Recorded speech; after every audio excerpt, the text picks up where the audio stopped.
Dr. Martin's thesis is that there is an anti-black invective which runs through the sacred rabbinic literature of Judaism. That is not to say that it runs through the literature of the Bible, because there is a distinction between the Hebrew literature and the rabbinic literature. There have been, since Dr. Martin's speech, two major texts which have been issued by Judaic scholars. Jonathan Schorsch is professor at Columbia University and the author of a book entitled Jews and Blacks in the Early Modern World. Notorious anti-black racist in Judaism just happens to be Judaism's most influential and revered sage, Rabbi Moses Maimonides, who taught in his book, The Guide of the Perplexed, that blacks are subhuman. Now, Schorsch has written 546 pages on the relationship of Jews and blacks. One would think that he would be able to explicate Maimonides' teaching about black people at length, since it forms the heart of Judaism's attitude towards blacks. However, since Maimonides is indefensible, Schorsch dares not. Hence, like any propagandist, the Columbia University professor buries the inconvenient Maimonides in his footnotes, where we find the offending statement quoted in small type with no comment or exegesis of any kind, as if it were the doctrine of some long ago forgotten village rebbe instead of the major halakhic authority in Judaism. Neither can Professor Schorsch bring himself to quote the Talmudic and Midrashic accounts of the curse on Ham, which form the canonical Judaic understanding about black people. By shying away from a confrontation with these texts, he does little to dispel the critique of Tony Martin and others. Professor Martin quotes these anti-black rabbinic teachings during the speech which you are about to see. How can Schorsch claim to debunk the Martins of the world when he can't even bring himself to confront the problem sacred Judaic texts? Book that the Talmud's creators, first of all, were lawyers. And Neusner went on to say, again, I remind you, we are in the hands of lawyers. Let's observe lawyer Schorsch in action. Jews and Blacks in the Early Modern World, page 139. Seeing a Jewish curse of Ham behind every English notion of black accursedness will not do. If one looks carefully, the explicit citation of Jewish authors remains extremely rare in early modern writings. Some, of course, did indeed cite Jewish authorities. But overall, the curse of Ham seems to comprise a case of intra-Christian discursive influence.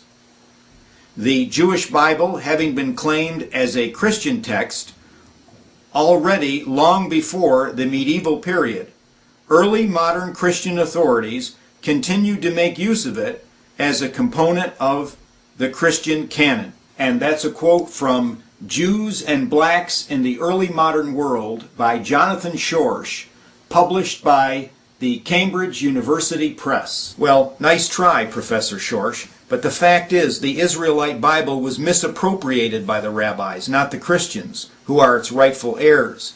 Furthermore, Schorsch misleads readers into thinking that it is the biblical teaching about blacks that is the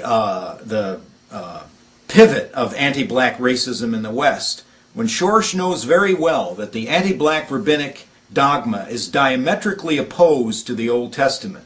Therefore, citing the Old Testament in a racial context as the curse of Ham's, quote, intra-Christian discursive influence is nothing more than a lawyer's trick with a $50 phrase. The mendacious chutzpah represented by this outrageous dissembling is truly audacious. Such a gambit can only be sustained before an audience almost totally ignorant of the relevant foundational rabbinic texts. The curse of Ham, as taught by the rabbis, is what Abraham Melamed rightly terms the locus classicus of Judaism's historic antipathy toward black people and the exegetical source of its racist teaching from the Amorim of Babylonia to Moses Maimonides. The dogma that the black is a slave by nature is rabbinic in origin.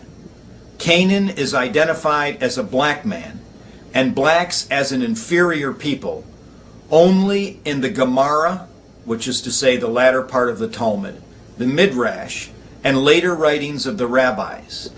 This invective, this racism, is not anywhere in the Bible concerning the black race. The rabbinic account of the malediction against Ham stipulates that Ham's son Canaan and all Canaan's issue are forever fated to suffer perpetual slavery and black skin, without the possibility of their condition ever being ameliorated. It is this anti-Old Testament rabbinic gloss that influenced those 15th century Renaissance humanists who had crossed over into the forbidden territory of the Talmud, Midrash, and Kabbalah as part of a supposedly enlightened act. It is an irony of history that as a result of this supposedly progressive development, the abominable view of black people as a congenitally determined race of perpetual slaves became entrenched among the Western liberal intelligentsia for at least the next 300 years. Here's what Schorsch writes in his book, Jews and Blacks in the Early Modern World. Few Jewish thinkers understood Ham's curse to initiate his or her progeny's blackness. That is an out-and-out prevarication. The classic rabbinic texts hold that the punishment visited upon Ham was the transformation of his son Canaan and all Canaan's progeny into blacks. Rabbi Hiah said, Ham and the dog copulated on the ark, therefore Ham came forth dark-skinned. That is the canonical rabbinic teaching of Orthodox Judaism. And Schorsch's book covers this up, and yet Schorsch's book has become the paradigmatic text for those in university and college level training in this subject to refer to when they are seeking out information on this subject. And there is a second book which has come along to supplement Schorsch's. This book is by David Goldenberg. David Goldenberg is the author of a book entitled The Curse of Ham. And this book has received even more lavish encomiums than Schorsch's book. Both of these books together have formed the ultimate bulwark against the research and scholarship of people like Dr. Tony Martin. However, of course, Dr. Martin is never allowed or invited to debate these two supposed authorities on this subject for obvious reasons. Now, Goldenberg's thesis in The Curse of Ham is just as outrageous as Schorsch's and just as dissembling. He claims that among Jewish writers in the Christian West, we begin to see a curse of Ham mentioned in the same time that Christian writers mention it. And he cites an obscure text, Moses Aragel's 15th century Castilian commentary to the Bible. There is no mention of Maimonides or his text, The Guide of the Perplexed, in David M. Goldenberg's supposedly exhaustive encyclopedic study of the Judaic relationship with black people entitled The Curse of Ham. And so with that background, I present to you Professor Tony Martin, The Judaic Role in the Black Slave Trade.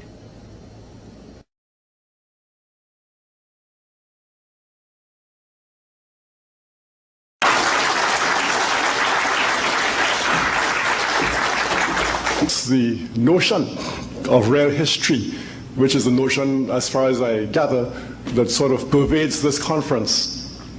History, as I think everyone here will recognize, is perhaps the most contentious of all subjects. But the fact that history is a contentious subject, subject to varying interpretations, is no reason, I believe, to justify the effort which has become somewhat widespread in recent years to attempt to criminalize dissenting historical opinions. to either criminalize those opinions literally, or sometimes to subject those who hold differing opinions to widespread vilification. So I endorse the notion then of real history. History is controversial, it is contentious, but differences of opinion, I think, in the historical profession ought to be debated, ought to be fought out in the broad arena of ideas, and hopefully in time the correct ideas will prevail, hopefully, and incorrect ideas will die. The topic which I hope to deal with today is the controversies, recent controversies surrounding the question of the African slave trade. That is the slave trade in African people across the Atlantic Ocean. So that's the controversies which have arisen surrounding that question of the transatlantic slave trade. Slavery, as we know, has been historically an almost universal institution. I suspect that there must be very, very few societies that have not, at one time or another, experienced slavery. Karl Marx argued that slavery was one of the basic stages that Western European society went through after what he called primitive communism and preceding feudalism and so on. As one looks around the world at other societies, one sees examples of slavery just about every place. Slavery in ancient Greece is very well known. There's a very famous quotation from the Roman politician and man of letters, Cicero, in which he wrote to some friend of his one time, suggesting to that friend that when he went to buy slaves, that he should avoid buying English slaves because they were so stupid, ignorant. He thought that the guy would be wasting his money. In fact, it's very fascinating because the kinds of stereotypes that Cicero was putting forward in relation to English slaves were not that different from the kinds of stereotypes that developed later on pertaining to African slaves. So slavery then has been a very universal experience.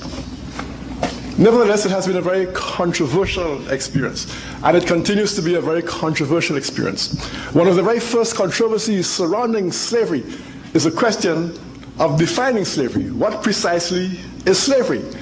A variety of different types of human condition have been described over the years as slavery. For example, serfdom in Europe has been described on occasion as being slavery. Sometimes, when speaking of the African situation prior to the transatlantic slave trade, sometimes historians have used the expression domestic slavery to try to differentiate the kind of so-called slavery that existed on the African continent prior to the transatlantic slave trade with what eventually developed in the Americas and elsewhere. Domestic slavery is said to have been something akin to domestic servitude, where those who were slaves had a certain amount of social mobility and weren't necessarily subjected to the kind of harsh regime that developed in the Americas later on. We have the term slavery applied to what in some history books has come to be known as white slavery, the white slave trade. I believe it was 1910 in the United States of America when an act was passed against so-called white slavery, the Mann Act. I think it was 1910. And white slavery supposedly was a slave, not supposedly, it was a trade in women, many of whom apparently were Jewish women coming out of Central Europe, and a trade which, notwithstanding the fact that the women were Jews, a trade which apparently was prosecuted by Jewish entrepreneurs. It was a global trade in which apparently women were sent from Europe across the world to act as prostitutes and so on. This was in the 19th century and into the early 20th century as well. So the term slavery has been applied to that situation, so-called white slavery, the white slave trade. There are many other controversies concerning slavery at all different periods in history. For example, there's a controversy which is raging right now concerning whether Jews were enslaved in ancient Egypt. You know, there's been a body of thought over the years relying on biblical sources and whatnot, suggesting, well, supposedly relying on biblical sources, suggesting that Jews were enslaved in ancient Egypt. There's another body of thought which argues that there's no real evidence for Jews having been enslaved in ancient Egypt. So that's another controversy which has arisen. There's a controversy concerning slave labor in Egypt, period, among indigenous ancient Egyptians. There's a body of thought that suggests that the pyramids of ancient Egypt were constructed by slave labor. There's a contrary body of thought which suggests that no, there was no slave labor. It was a question of peasants being used as construction workers at a time because of the inundation of the Nile Valley at a time when life was relatively slow, etc., etc. One of the biggest controversies concerning slavery arose in the context of the transatlantic slave trade on the question of the relationship between capitalism and slavery. In fact, that precise phrase was the title of one of the outstanding books on the slave trade, Capitalism and Slavery, a book written by Eric Williams, a man who subsequently became Prime Minister of Trinidad and Tobago. And Eric Williams argued that the rise of capitalism in Europe and the Industrial Revolution, more precisely in England in the late 1700s, was a direct consequence, he argued, of the super profits, the unprecedented accumulation of capital that took place as a result of the transatlantic slave trade. Williams attempted to document this thesis in very, very minute detail. Nevertheless, this has remained an area of great controversy, perhaps one of the greatest areas of controversy around slavery and the slave trade. Was the slave trade the reason for the great accumulation of capital that made the Industrial Revolution possible in England and subsequently in the rest of Europe? Yet another of the great controversies that has arisen and that continues to rage around the question of slavery is the question of statistics pertaining to the African slave trade across the Atlantic. How many Africans perished in that slave trade? Estimates run anything from 8 or 9 million to 600 million. Black historians have tended to be on the larger side of those estimates, and other historians have often tended to be towards the more conservative estimates. I don't think anybody will ever know precisely how many people died. Suffice it to say that many died in Africa itself before they ever made it to a slave ship. Sometimes slaves were obtained as much as 1,000 miles inland from the shore. And it was a very arduous journey from wherever slaves were obtained, very often to the shore. Once they got to the shore areas, there sometimes was a period of waiting in harsh conditions, while they awaited the arrival of a slave ship and so on. A conventional figure that we often see is that mortality across the Atlantic, that is during what they call the Middle Passage, the trip from West Africa to the Americas. It is said in many books that the mortality during that Middle Passage was something like 33%. This in itself, I'm sure, is a figure that's subject to some controversy. But it is suggested very often that maybe 1 in 3 of each of those Africans who was embarked on a ship, a slave ship, on the West African coast was dead before they even arrived in the Americas. C.L.R. James, the man who has written a definitive history of the Haitian Revolution, C.L.R. James. C.L.R. James says in his famous book, The Black Jacobins, that the life expectancy for an African slave arriving in Haiti was 6 years. So those African slaves who survived that 1,000 miles or maybe less journey from the interior of Africa to the coast, and who then survived that, those were the most hardy of the Africans, the ones who were able to survive that arduous experience. Once they got to Haiti, C.L.R. James suggests they were dead, most of them within 6 years. The life expectancy was 6 years. He says that it was, from a purely economic perspective, it was better for the planters to work slaves literally to death in Haiti, literally to death, than import new ones, rather than keep them alive, treat them well, and then have to deal with diminishing returns as time went on, as they became older, as they became a charge on the plantation, as they were unable to work, etc. It is perhaps because of some of these controversies that the term chattel slavery has been advanced by some historians in relation to the kind of slavery that developed in the Americas.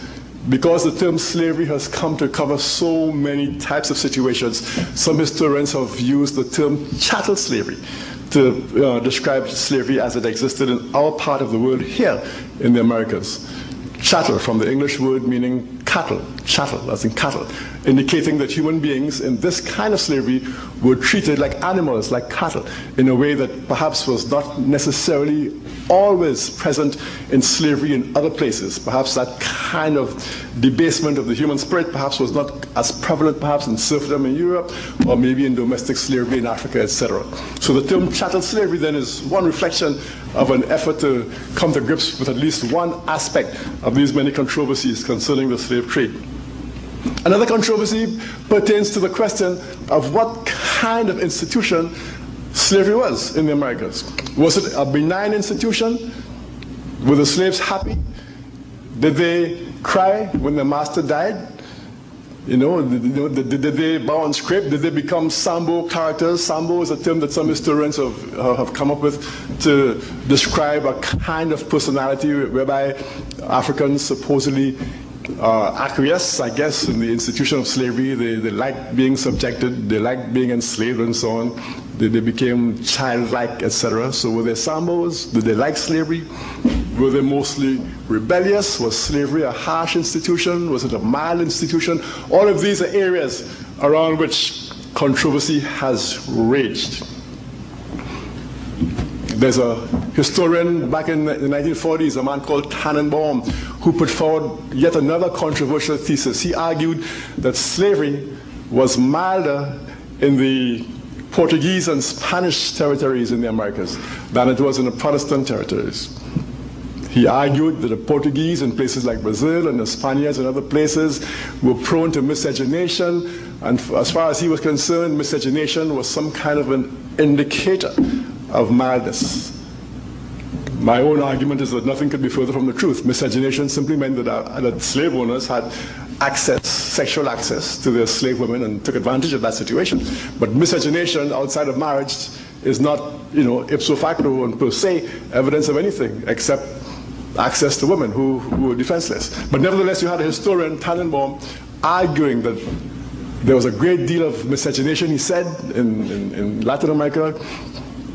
I'm not even sure if he was correct in suggesting that there was more miscegenation in Brazil, say, than in the southern United States. And his very premise, I'm not sure if it was correct. I doubt very much whether there could have been more miscegenation in Brazil or Cuba or someplace like that than there was in New Orleans or Charleston, South Carolina. Maybe here in Hebron, Kentucky, who knows? I don't know much about Kentucky. Nevertheless, I mention this again just to give you a sort of a sense of how controversial a thing this question of slavery has been and will continue to be. This brings me to the role of Jews in the African slave trade. I have been a teacher of black history for many years, 30 or more years. And of course, as a teacher of black history, one obviously has to be acquainted with the question of slavery and the slave trade. I never really considered myself a great specialist in the slave trade per se, even though I was acquainted with it in a general way. But of course, circumstances conspired to cause me to look closely at this aspect of black history, especially the question of Jews in the African slave trade. Now, the question of Jews in the African slave trade is one which I, despite the fact that I was a professor of African history for many years, is a question that I was only dimly aware of. I had come across a little reference someplace suggesting that there was a Jewish presence in the African slave trade. But now that I am more aware of the role that Jews played, it strikes me as very interesting that I could have taught African history and black history generally, African American history, Caribbean history for so long without having a clearer sense of the involvement of Jews in that nefarious trade. And it seems to me that as I look back on this reality, it seems to me that somewhere along the line there must have been perhaps a deliberate tendency on the part of somebody, I'm not sure who, maybe book publishers, maybe historians themselves, but it seems as though there was a tendency over the years to downplay, to deliberately downplay and to obscure, to camouflage the role of Jews in the African slave trade. Now I realize that many of the people who I now know to have been Jews, who played an important role in the slave trade, were described in history books as just white or Portuguese or Spaniards or whatever. There was a tendency, and there still is a tendency, whenever Jews were involved, if it was something concerning which Jews were proud, then that person would be identified as a Jew. if it was something that concerning which Jews maybe felt that, that it might cause a bad reflection on their kind, there was a tendency to sort of hide behind other people. So that Jewish racism would become white racism, or Jewish involvement in the slave trade would become Portuguese involvement, and so on. I had a very graphic demonstration of this shortly after my controversy arose, when that Sunday morning program, The Week with David Brinkley, I think it's an ABC TV program, I believe. Well, one of the more prestigious Sunday morning talk programs. David Brinkley, I suppose, is considered a very authoritative figure. But amazingly to me, the question of the Jewish involvement in the slave trade was considered so important by these folks in the major media that they actually spent a segment one morning on The Week with David Brinkley. This is around about 1994, I think, discussing me and the whole question of the Jewish involvement in the African slave trade. And David Brinkley, and in my book, The Jewish Onslaught, I refer to this incident, and I refer to David Brinkley as speaking with the authority of the blissfully ignorant. And David Brinkley, with great authority, announced that Jews had nothing to do with the slave trade. He said, the Portuguese, yes, but not the Jews. He said Professor Martin at Wellesley College is insane, and Cokie Roberts said, oh, they should boycott his classes, he should be fired, and all kinds of things for saying that Jews were involved in the slave trade. But come to find out that many of these Portuguese that are, in fact, perhaps the majority of these Portuguese, slave ship owners and so on, that David Brinkley was talking about were in fact Jews. Some were what they called Moranos, Jews who pretended to convert to Christianity, then declared their Jewishness at the first opportunity and so on. But here was just one of many examples where the Jewish presence in this trade tended to be camouflaged, under other kinds of categorizations. So then I was just very only dimly aware then of this whole question of the Jewish involvement in the slave trade, until sometime around 1992 or thereabouts, I received a little postcard in the mail. It was a bulk mailing advertising a book published by the Nation of Islam's Historical Research Department. The book was entitled The Secret Relationship Between Blacks and Jews. And I ordered the book and I read it. I was very impressed by it. And as a good professor, I always try, despite the fact that I've taught for many years, but I always try to keep my students abreast of latest developments. So here was something that fascinated me, something that surprised me since I had been unaware of it. And I did what I always do in that situation, and that is I decided to incorporate some of this new information in my African American survey history class. I actually used the book in a Caribbean history class for one semester without incident. I used it in the following semester in an African American history class, and that's when, as the saying goes, all hell broke loose. But before I describe what happened, let me spend a few minutes summarizing the facts of Jewish involvement in the slave trade. What precisely was the nature of the Jewish involvement in the African slave trade? The Jewish involvement in the African slave trade begins, as far as I can tell, long before the actual slave trade across the Atlantic itself.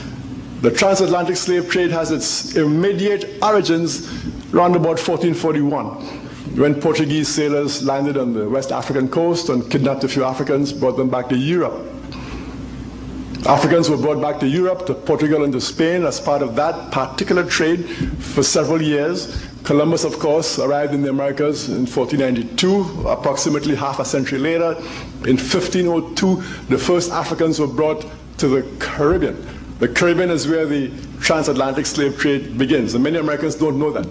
But for over 100 years before Africans were brought as slaves to this country, the United States of America, Africans were being brought across the Atlantic to the Caribbean, to places like Hispaniola, the island which today is shared by Haiti and the Dominican Republic, and to other places as well. So it seems to me that Jewish involvement then in that transatlantic slave trade precedes by many, many years, perhaps by 1,000 years, the actual beginnings of the transatlantic slave trade. And let me explain. It seems to me that the most important theoretical underpinning for that transatlantic slave trade was what has come to be known in many quarters as the Hamitic myth. Some people call it the curse of Ham story. When the slave trade developed, beginning in 1441 and for hundreds of years thereafter, people who prosecuted that trade looked around for intellectual justification, for rationalizations, for pretexts, if you will. And a variety of pretexts were advanced to justify the slave trade, to allow people to sleep well at night, for their consciences to be clear. One justification was that Africans were heathens. They weren't Christian, they were heathens, and therefore it was all right to enslave heathens. It would not be all right to enslave one's Christian brother, but it would be okay. It would be morally justifiable to enslave a heathen. That was one kind of rationale that was advanced to justify the slave trade. Another rationale was that Africans were less than human. Africans were devoid of reason, could not reason, were a subspecies of creature. They weren't human, and therefore, again, whereas there might have been some moral opprobrium attached to enslaving one's fellow human beings, in the case of Africans, since they weren't quite human, that kind of treatment of Africans was okay. The most important, however, of all of these rationales that was advanced to try to justify the slave trade was the question of this Hamitic myth. That is, the notion that Africans were cursed by God himself, that Africans had been cursed by God, that God had decreed in his wisdom a very long time ago that Africans would be forever the hewers of wood and the drawers of water for other races. The authority for this idea was said to reside in the book of Genesis, in the story in the book of Genesis. Now, there's a story in the book of Genesis, and there's an interpretation of that story that allowed it to be used to justify African slavery, and they're two different things. The story in Genesis is in Genesis. It's been in the Bible ever since. But the sort of spin that was put on that story that enabled it to become the basis for the Hamitic myth actually comes out of the Talmud, the Jewish holy book, the Talmud. Somewhere around 500 AD or thereabouts, the Babylonian Talmud. Let me just describe the difference between the story as it appears in the Bible and the story as it was spun in the Talmud. According to the Bible, Noah, after the flood, apparently had a vineyard someplace, and he partook of the wine that was produced out of his vineyard. He got himself drunk one night, went into his tent, took his clothes off, as people often do when they get drunk. And according to the biblical story, he had three sons, Ham, Shem, and Japheth. Ham apparently entered the area where his father was lying in his drunken, naked stupor, and Ham, in an act of disrespect, gazed upon his father's nakedness, and apparently went back outside and informed his two other brothers of his father's condition. According to the biblical story, the two other brothers then came inside the tent or wherever, and out of respect for their father, they kind of backed into the tent. They would not look directly at him in his naked condition. They backed into the tent, they covered him with some kind of a garment, and according to the biblical story, when Noah revived, when he, arose from his drunken stupor and realized what had happened, he then cursed Ham's son Canaan and all of his descendants forever, and said that they would be the servants of the descendants of the other two brothers, Shem and Japheth. Somewhere along the line, I'm not quite sure how it come, but somewhere along the line, somebody came up with the notion that Ham was the progenitor of the African race, and Shem was the progenitor of the Asian race, and Japheth was the progenitor of the European race. So Noah had three sons of three different races, and he cursed his African son and their descendants, and said that those descendants would be the slaves, the servants of the Asian branch of the family, and also the European branch of the family forever. And that's as far as the biblical story goes.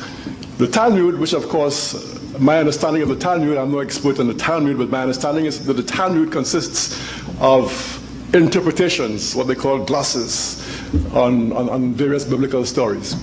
And these glosses or interpretations or spins are supposed to give people who subscribe to the Judaic religion a sort of an authoritative guide as to how to interpret the biblical stories and whatnot.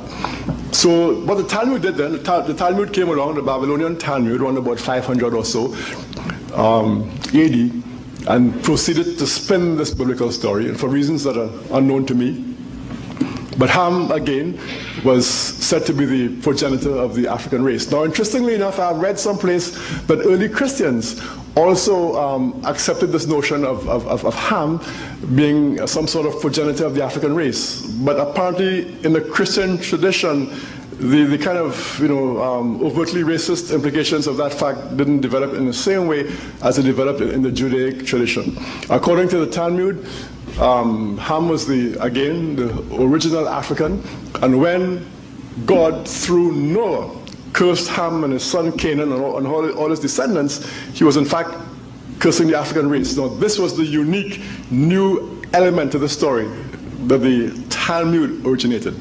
That the curse on Ham and Canaan was not only a curse on an individual and his family, but it was a curse on a race. So here, this is the contribution then of the Talmud.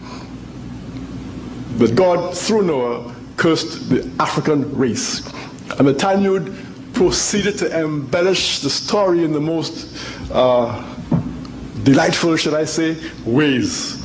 For example, the Talmud said that there was ample proof that God was in fact cursing the African race. It said, for example, that because Ham had gazed upon Noah's nakedness in the dark of night, that the African race was henceforth turned black, so that the blackness of the African became a sort of a visible indication of that curse.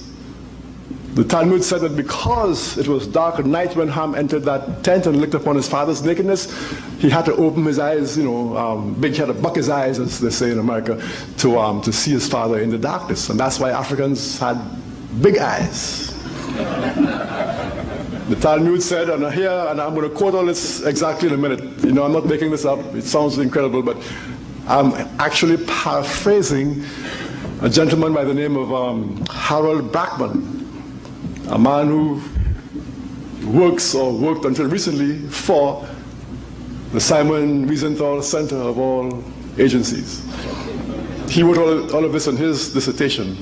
And it might not surprise you to discover that once people like myself began quoting what this guy Brackman wrote, I'm sure you can guess what happened next.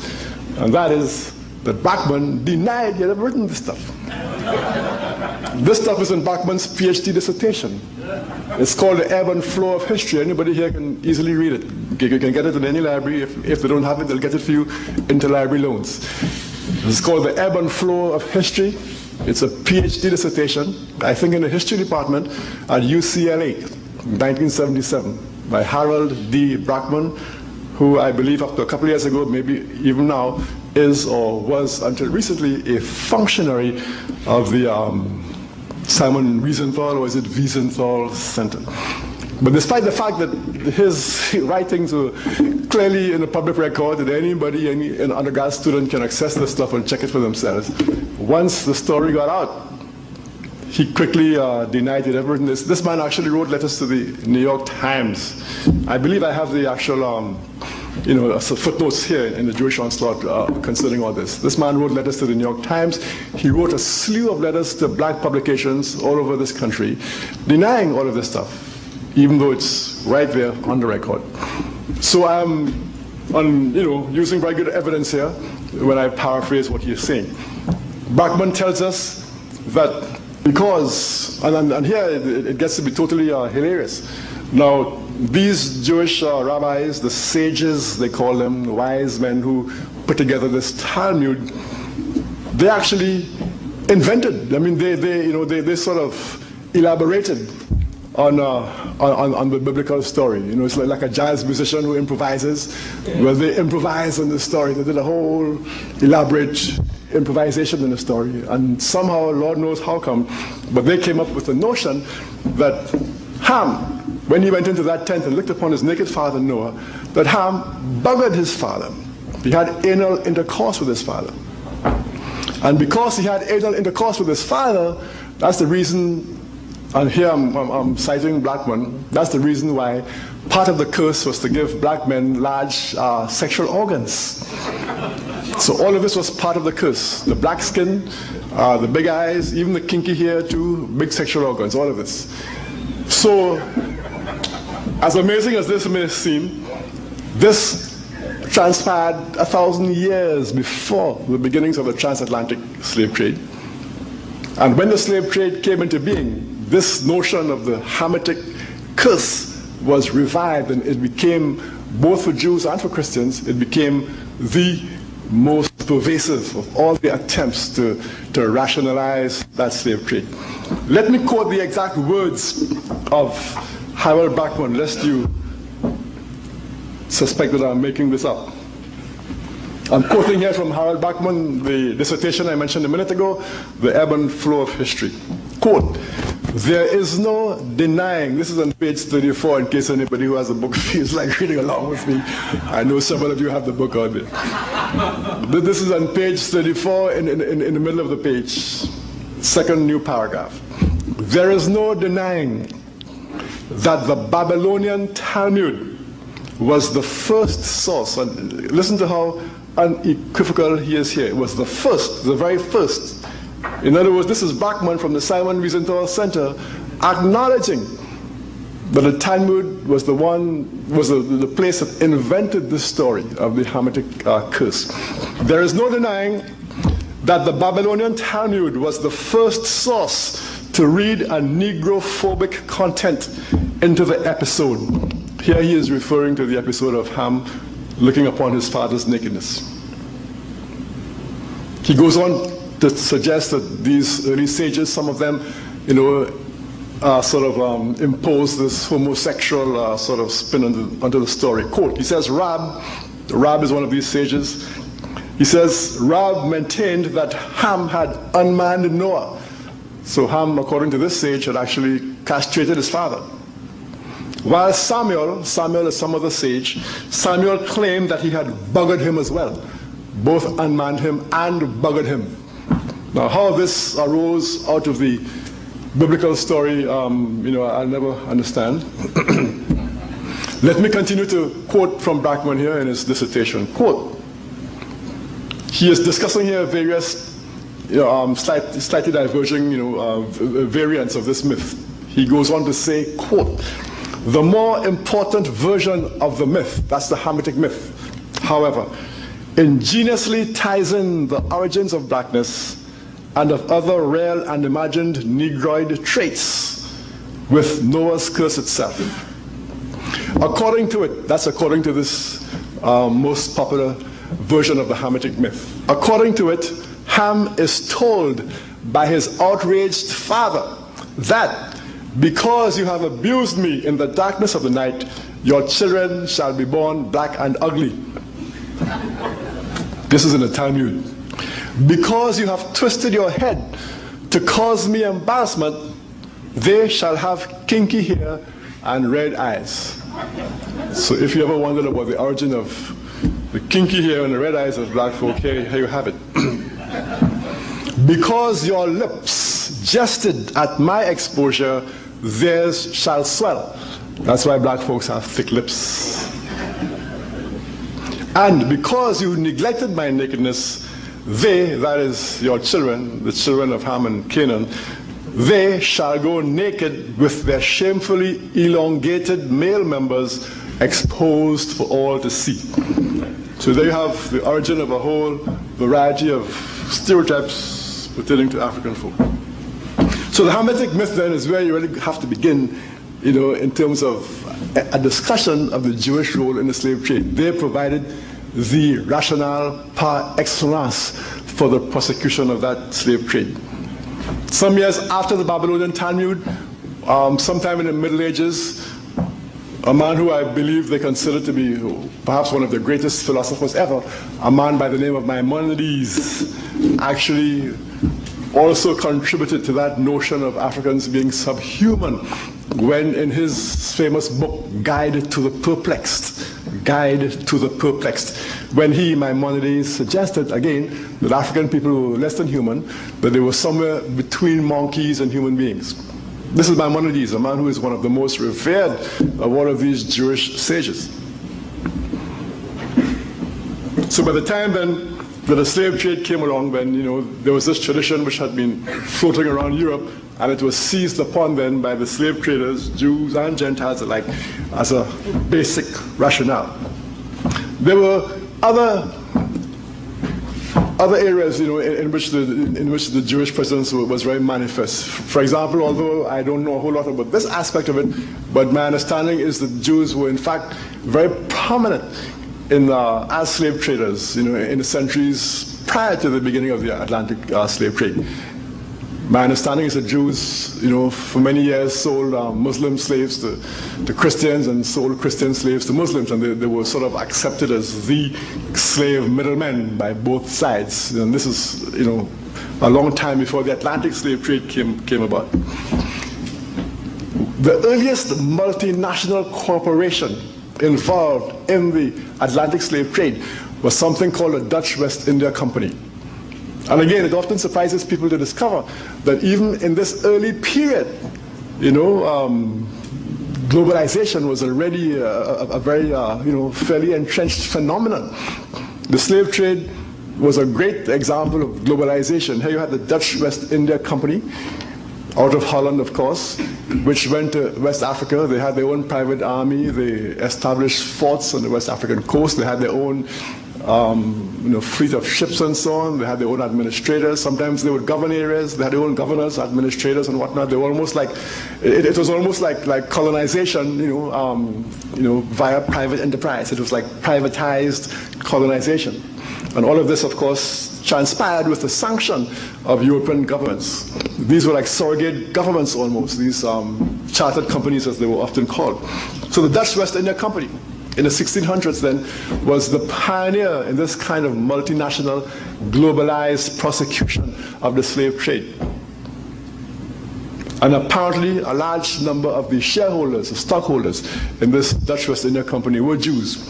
The Jews had been chased out of Portugal and Spain. They had been chased out of all kinds of places. They found some respite from their wanderings in Holland. They became an influential factor in Holland. And I've seen a variety of figures. This too is an area of some controversy. I've seen estimates varying from 25% to 50% concerning the stake of Jewish stockholders in the Dutch West India Company. But suffice it to say that they were an important element in the Dutch West India Company, which was the preeminent entity carrying on the slave trade in the early period. The Dutch West India Company was responsible for importing, the earliest slaves to places like Brazil, to some parts of the Caribbean, either directly or indirectly, I think, to this country as well in a very early period in the 17th century. In many areas in the Americas, Jews were a dominant element in the slave trade. In Brazil, for example, in the 17th century, Jews were a dominant element in the slave trade. They owned a large number of the plantations. They were often very importantly positioned in other aspects, not necessarily the plantation aspects, but things like, say, the importation of slaves, things like the warehousing of slaves, things like the auctioning of slaves, things like the provisioning of slaves, things like manning slave ships, provisioning slave ships. In New England, for example, at the height of the Atlantic slave trade, rum became a major economic venture in New England, places like Providence, Rhode Island, places like Boston and so on. And rum was a major factor in the slave trade because rum was one of the major items of trade, one of the major items that slave ships carried when they went to West Africa to trade and exchange for slaves and so on. And I believe that at one point all the rum distilleries in Boston were owned by Jews. I think there was something like 18 or something like that rum distilleries. So in all of these areas, both directly and in terms of ancillary industries feeding the slave trade, Jews were very, very important. Apart from Brazil, Jews were again dominant factors in many other parts of the area. For example, in Curacao, a Dutch island in the Caribbean. The majority of folks involved in the slave trade in Curacao were Jews. At one point in Suriname, which again was a Dutch colony right next to Brazil in South America, Jews were, again, a very important part of the slave trade in Suriname. There was an English soldier by the name of John Stedman who went to Suriname in the late 1700s as part of a mercenary force raised by the Dutch to try to fight against the maroon slaves. Those were the escaped slaves who established an independent existence in the interior and gave the slave regime a lot of trouble. And Stedman wrote a very fascinating book concerning his experiences in Suriname, and there are several references in Stedman's book to the presence of Jewish slave owners and so on. There was one large plantation area in Suriname called Jew Savannah. Jew Savannah.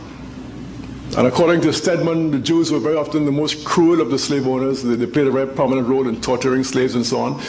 He has several little vignettes that he mentions in there concerning the kind of cruelties that were meted out to slaves by both Jewish men and women. There's one case he describes there of a maroon slave leader, a man called Jolicoeur, French Jolicoeur. Beautiful heart. Don't know where he got that name from, Jolicoeur. But apparently Jolicoeur, again, was a rebellious slave. He led a slave uprising. And on one occasion, apparently, the Maroons were fighting against, some of these people from Jew Savannah. And according to Stedman, they captured a Jewish slave owner named Schultz.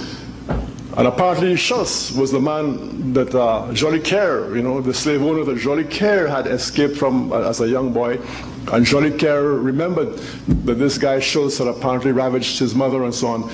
And Stedman describes a very, very, very harsh vengeance that was wrought by Jolicoeur on Schultz. He flayed him, cut his skin off, then used his skin to keep the powder dry, the powder for his cannon or whatever, and used his head to play football with. Jews were also very prominently present in non-Dutch parts of the Caribbean, places like Barbados, places like Jamaica, St. Thomas, and many of the other islands as well. That has arisen concerning whether Jews were the dominant element or not, or whether they were even an important element. But much of that discussion has taken place in the context of the United States of America. In the US, it may not be correct to say that slaves were Jews were as dominant in the slave trade as they were in parts of, say, the Caribbean or Central America. Nevertheless, Jews were an important part of the slave trade in this country, in the US of A, anyway. In fact, in the US of A, Jews apparently played a role in the slave trade that was greater than the numbers in the overall population would suggest. Just as in 1992, a study done based on the Forbes magazine list of the richest people in America for 1992, a study based on that list discovered that something like 33% of the billionaires in the US of A were Jews, based on the Forbes list of 1992, at a time when Jews claimed to be 2.5% of the United States population. So just as in 1992, they were overrepresented in the high echelons of this country, just so during the slave trade, even though their numbers may have been relatively small. And many of the people who have tried to refute the suggestion that Jews were prominently involved in the slave trade in this country, many of those people have put forward figures suggesting that Jews were only a very minute portion of the overall American population. Yes, they were a very small percentage of the American population, but that has nothing to do with their role in the slave trade, the importance of their role. The role was much greater than their numbers in the overall population would suggest. As a matter of fact, a Jewish historian has done a study of the 1830 census in the South and has come up with the conclusion that something like 75% of Jewish households in the South, in this country, in 1830, owned slaves, whereas the percentage for white households generally was only something like 36%. So the Jews were approximately twice as likely as non-Jews, as the white population, to own slaves in this country, in the South, in 1830. So again, we're talking here about proportions rather than absolute figures. Some of the most important slave ship owners in colonial America were Jews. Perhaps the best known of these is a man called Aaron Lopez. I noticed that many of these persons had Spanish or Portuguese-sounding last names, and that's because they were Sephardic Jews. When this whole question arose, around my involvement in all this, many Jews were heard to say that there were no Jews in America prior to the 1880s. In fact, Nathan Glaser, a very famous academic out of Harvard University who should know better, he actually wrote that there's no way that Jews could be responsible for the slave trade in America, since there were no Jews here, he said, before 1880. Of course, there were European Jews here in the 19th century before 1880, German Jews and so on. But there were Sephardic Jews here from the very beginning. From the 17th century, there were Sephardic Jews coming in here to New York and later to other places. So hence the Spanish-sounding names like Nunez, names like Lopez, names like Castro, interestingly enough, names like Ferreira, Herrera, Gomez. All of these names, interestingly enough, suggested Jewish origin in colonial times. As somebody was saying to me yesterday, you could usually get a hint of their Jewishness from their first names. The last name might be Gomez or Nunez or Castro, but the first name might be Jacob or David or something like that, Aaron. So Aaron Lopez was out of Newport, Rhode Island. He was one of the largest slave ship owners in colonial America. This man had a fleet of ships for many years. He sent his ships to West Africa. They traveled from West Africa to the Caribbean, to Barbados, to Jamaica, St. Thomas, places like that. He had members of his family situated in the Caribbean. He had a whole network going on. And he brought slaves back here as well. Many of his slaves helped to build some famous synagogue in Newport, Rhode Island in colonial times. Despite the fact that, oh, by the way, Jews were also involved in other aspects of the trade. My time is running out, so I'm going to be quick here. For example, they were involved, again, in provisioning slaves here in this country, as they were in other areas as well, providing the kind of coarse cloth that slaves wore, things like that. They had a hand in providing the kinds of restraints on handcuffs and chains and padlocks and those kinds of things that were used to sort of enforce servitude of the Africans as well. Interestingly enough, despite the prominence of Jews in this African slave trade in this country, in the US of A, their prominence in the African slave trade was not matched by a similar prominence in the abolitionist movement. In fact, some of the Christian abolitionists noted this apparent contradiction. In fact, let me quote you here a very interesting statement put out by Christian abolitionists. This is 1853.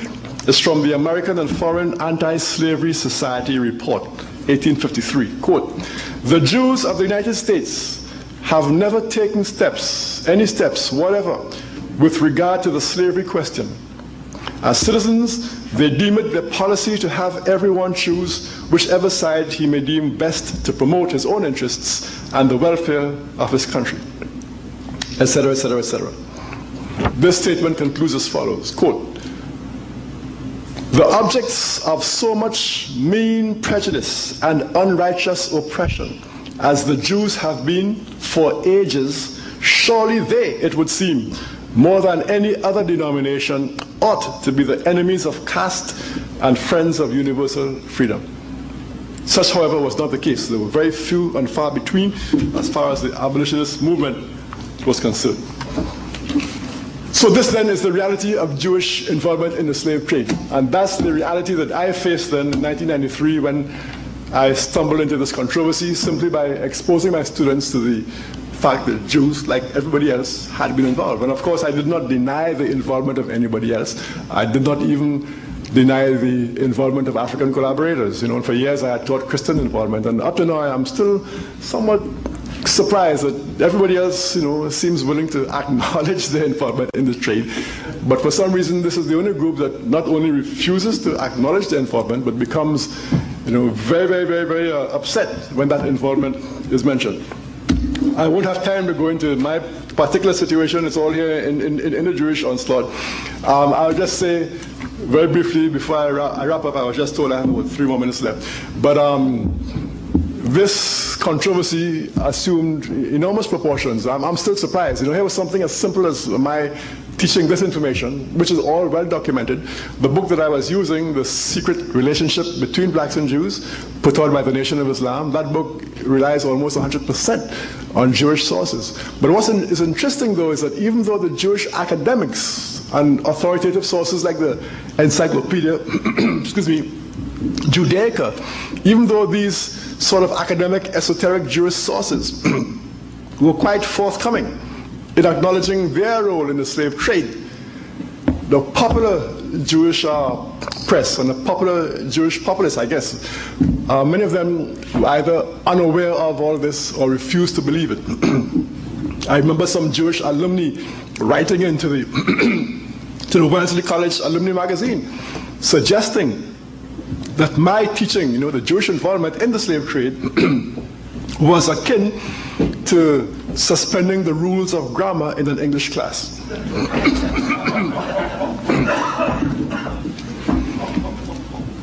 The end result of all this is that the role of Jews in the slave trade, something which was unknown to many folks prior to 1993, something which was largely unknown to me because of the hullabaloo created by the Jewish media and so on, I think that has, in a sense, had an effect that they perhaps did not anticipate. And that is that something which was in fact a secret relationship is no longer secret. The whole world is now aware of the fact, thanks to the hullabaloo created by the Jewish media, of the Jewish involvement in the slave trade. And even though there has been an incredible effort since 1993 on the part of the Jewish media to sort of counterattack. For example, the Amistad movie was part of that counterattack. The Amistad movie very subtly suggested that Africans were the ones responsible for their own enslavement.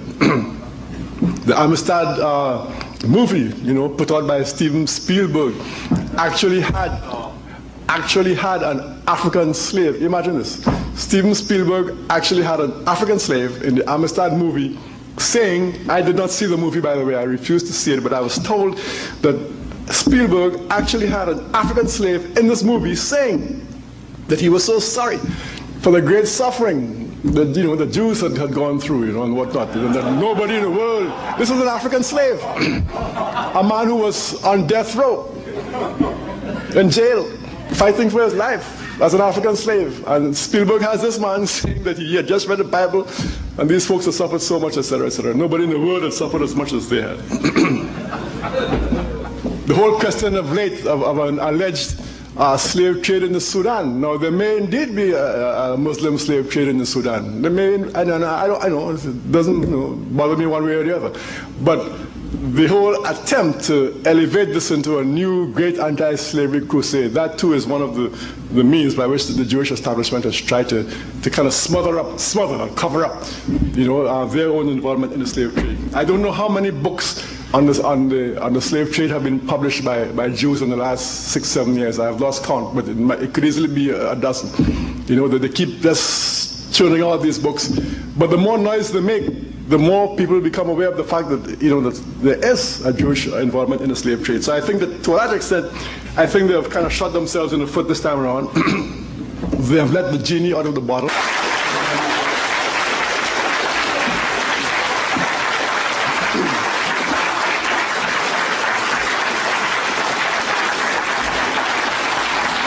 Thank you. Available have come from Jewish sources themselves. For example, the statistic I mentioned about something like 75% of Jewish households in the South having slaves, as opposed to 36% of white households. That comes from a Jewish historian, and he went back to the census and he did the kinds of things that you were hinting at. Now, even for a Jewish historian, as you mentioned yesterday, the Jews themselves aren't sure what a Jew is and who is a Jew. But insofar as he could plausibly ascertain, from names and from other kinds of evidence, yes. But of course, there was no way he could be 100% certain. Let's see. You think that the Jewish community harmed their cause by trying to pretend this never happened? or would they be better to be perpetrating and trying to go out and say those times are behind us, we would never do it again? Yes, I think that would have been the most sensible thing to do. Acknowledge it the same way that everybody else has done, and let's move on. But by trying to create an issue about it, I think that they force themselves into an indefensible position. Do you think that the Jewish community represents? Do you have an idea of the percentage of slaves that were imported to America versus Brazil, South America, Caribbean, etc.? I've heard that of the entire slave trade, that America itself only got a very low percentage of the number. I'm not sure if North America got a low percentage, but I think it's generally acknowledged that Brazil was the place that absorbed the majority of the Africans.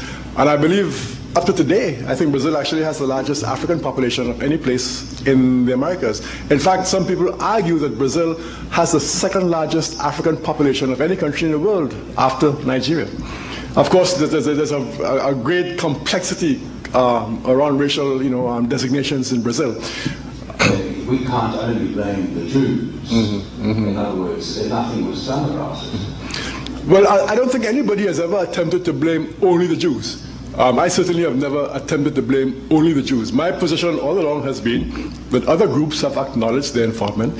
So what is so special about the Jews that they are beyond academic inquiry? That has been my position. Of course, many of the Jewish people have accused people like myself of arguing that the Jews were exclusively responsible for the trade, because what they have tended to do, because their position is so indefensible, what they tend to do is to ascribe to people like myself, a totally off-the-wall position. In other words, they create a man of straw, then they attack that man of straw. But that man of straw is saying things that I never said. For example, they claim that people like myself were suggesting the Jews were genetically predisposed towards enslavement, but I never said anything like that. But they find it much more comfortable to attack what they claim you say than what you actually said. Thank you very much. Thank you.